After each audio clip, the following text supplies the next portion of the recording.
కొంచెమన్నా ఇది ఎవరి కోసం, మన కోసం కాదా? కృష్ణుని ఎవరి కోసం పోరాడుతున్నాడు? మన కోసం పోరాడతలేదా? మరి మనకి ఎప్పుడు వస్తుంది జ్ఞానం?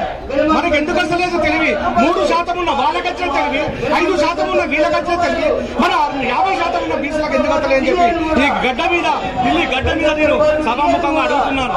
మరి ఇలా జిల్లాల నుండి పిలిపొచ్చింది 15-20 రోజుల బట్టి చెప్తా ఉన్నారు. మన సభా వేదిక నడిపించే పెద్దలు 15-20 రోజుల బట్టి చెప్తున్నారు, తల్లి రండి బీసీ ముట్టు బిడ్డలారా అంటే ఎవరు వచ్చారు, ఎంతమంది వచ్చారు, ఎంతమంది చెప్పి నేను మన బీసీ బిడ్డలందరూ అడుగుతున్నాను.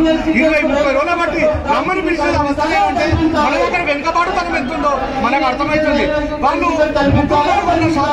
50 ఉన్న శాతాన్ని ఇలా మనమే ఎక్కుకొని మనమే గుంజుకొని పెత్తనం చేయకపోతే మాత్రం జాగ్రత్త బీసీ బిడ్డలారా. నేనే బీసీనే, నేను ముఖ్యంగా చెప్తున్నా, మన దాంట్లో వేరే రకంగా ఆలోచన చేస్తే మాత్రం ఖబర్దార్. పనిచేసే నాయకులకే పట్టం కడతాం, పనిచేసే వాళ్ళకే పదవులు ఇస్తాం. ఇంటికి వచ్చి పూజలు కొట్టే వాళ్ళం ఎవరిని వదిలేదు. ఇప్పుడు చెప్తున్నా గడ్డ మీద ఎవరైనా పనిచేసే వాళ్ళే రావాలి, పనిచేసే వాళ్ళే ఇక్కడ ముంగడ నిలబడాలి, పనిచేసే వాళ్ళే కష్టపడాలి. మనం బీసీలమంటే ఏమనుకుంటుందో వాళ్ళ శాతం మన శాతం దక్కేసుకుంటే మన కొంచెమన్నా జ్ఞానం లేదా, మన కొంచెమన్నా బుద్ధి లేదా, కొంచెమన్నా సిగ్గనిపిస్తలేదా? మన జనం మనం తలుచుకుంటే వాళ్ళకి ఇంత కాదు. మన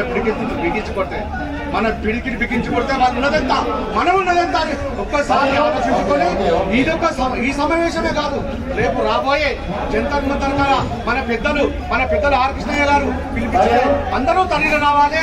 ఈ ఢిల్లీ గడ్డ మీద మన బీసీల ముద్దు బిడ్డలు కేంద్ర ప్రభుత్వం ఉన్న వీళ్ళు కానీ, రాష్ట్ర ప్రభుత్వం ఉన్న కాంగ్రెస్ చేసి రాబోయే స్థానిక ఎలక్షన్లో తల్లి పట్టాలని చెప్పి నేను స్మరించుకుంటున్నాను.